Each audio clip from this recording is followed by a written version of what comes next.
Zach Collins arriving today, reenacting the classic movie Warriors. Are they going to see the Turnbull ACs? I don't know, but here we go.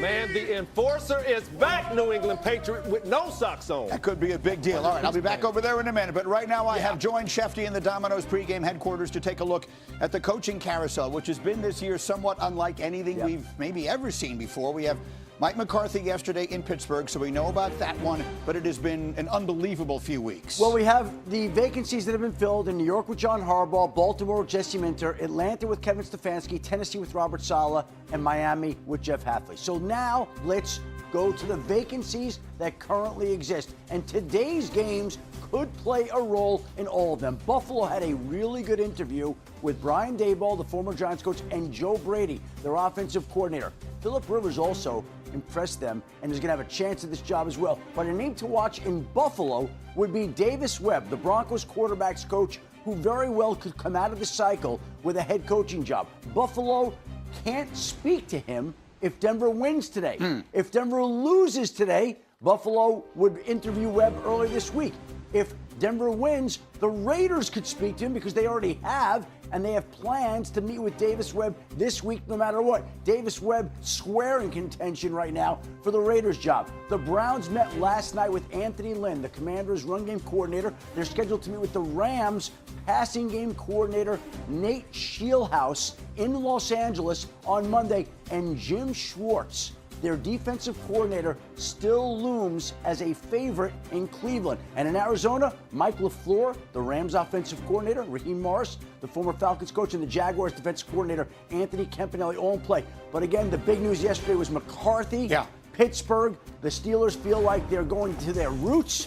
Somebody that knows the city, somebody that understands the franchise. He's always wanted to coach that team. And, of course, that now opens up a whole slew of possibilities at quarterback. They believe McCarthy can work with Mason Rudolph and Will Howard. But the real question is, can he help lure back Aaron Rodgers? They didn't hire him to get back Rodgers, but it certainly doesn't hurt to have him as the Steelers head coach. McCarthy, you know the story already. 18 years head coaching experience, 13 in Green Bay, 5 in Dallas.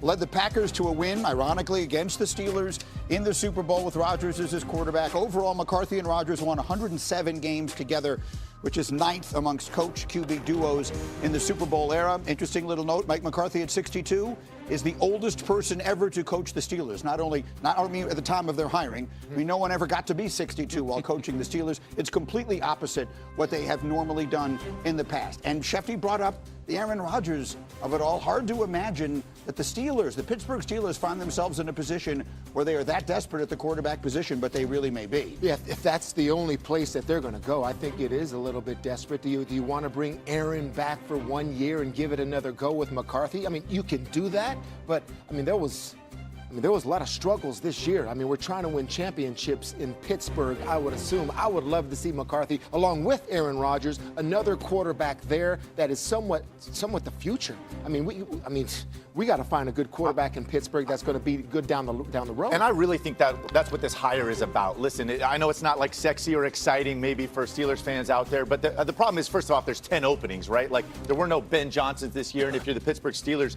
you were probably down on this list. But I think Mike McCarthy was brought in not for Aaron, but it's just to find the next quarterback. This is a team that has been struggling to find an answer at quarterback since Big Ben, right? And if there's one thing that Mike McCarthy does well, I played for the man, he knows quarterbacking, right? This guy has coached some of the greatest of all time. I think it's about bringing in a guy that can find the next long-term answer and help develop him, right? This is the strength of Mike, I think, is offensively and really, again, knowing good quarterback play and developing it. Everywhere Mike McCarthy has been, the offensive production has always skyrocketed. When you go back to when he was with Dallas, CeeDee Lamb, Dak Prescott, their best season was with Mike McCarthy as the play caller.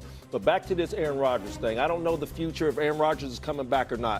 But Aaron Rodgers and Mike McCarthy. Aaron Rodgers was 2-time MVP with Mike McCarthy as his head coach and play caller. So one more year, I don't know what Aaron Rodgers has left in the tank, but one more try to go with Mike McCarthy, because one thing about Pittsburgh, their offense stinks and it needs a lot of help.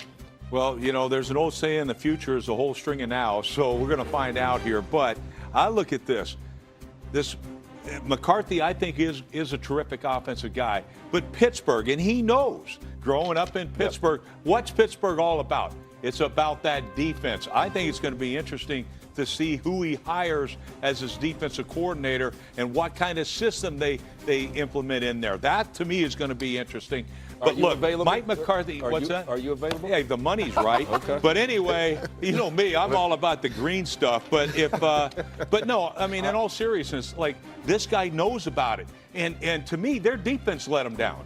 All right, it wasn't just the offense. The offense was sometimes up and down, but their defense wasn't as good. And so what can he do to bring that back as well and bring that fire back to Pittsburgh? It's going to be interesting. I think regardless of whether or not Aaron comes back for one more year, this Steelers team and organization has got to invest again in a long-term answer, potentially someone that can sit and watch, right, a veteran play, and then when he steps in is ready to go. But they've got to be aggressive, I think, and try to find a long-term solution. And it's a little bit different because the long-term answer, you have different needs. But if you go with Aaron Rodgers, it's like, how do you make him succeed and be successful for 1 year? Okay, then you have to protect this man up front. I mean, this is a guy that is 42, 43 years old. You have to play, your play calls have to be according. I mean, the players around him have to match that. It's a lot different than if you have a young player developing. It's worth a note that the Steelers didn't fire Mike Tomlin. He resigned. So maybe they don't feel, as I think a lot of others do, that they need a reset there. And you don't reset with a 62-year-old coach and a 43-year-old quarterback. That's not restarting a reset. anything. Yes. That's sort of continuing what you've been doing, and what you've been doing hasn't been working.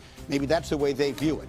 One way or another, we'll see what the Steelers have for next year. For today, Jarrett Stidham trying to avoid the Patriots corner Marcus Jones. That's going to be critical. He had a pick six in the divisional playoffs last week. His touchdown gave the Patriots a lead that they would never relinquish on their way to this day. And Jones stopped by with our Dan Graziano just a short time ago.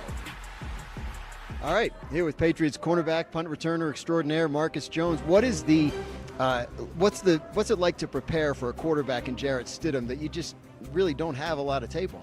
Yeah, the main thing, first off, he's a good player. You know, to be in the National Football League, especially, you know, as a quarterback, you know, you have to have tendencies that's real good, that's working good for you.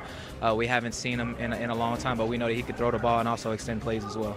This is the third straight week you guys will see one of the top-ranked defenses in the league.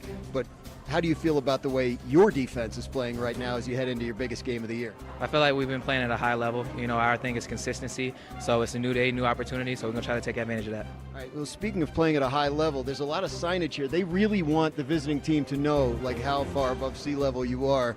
Do you have experience playing at altitude, and how much of this week's preparation was focused on dealing with that? It's been a long time. I played my freshman year Boise State, so that was the closest that I could. But at the end of the day, we're controlling the controllables and playing our game. All right. Thanks very much. Good luck. Thank you so much. Ross, thank you. And so there's the man himself. Alex, can you try and imagine what is going on in that man's head right now? I cannot. He's got to be, like, the emotions running through him. Like, wants to jump out of his skin. Hasn't played in over 2 years, and all of a sudden you get this chance in the AFC Championship game, right? Incredible. I think it'll be important how well he can control those emotions and focus on the stuff that matters, playing football. He can write one of the legendary stories in pro football history with a big performance today. We'll see what he can do. Speaking of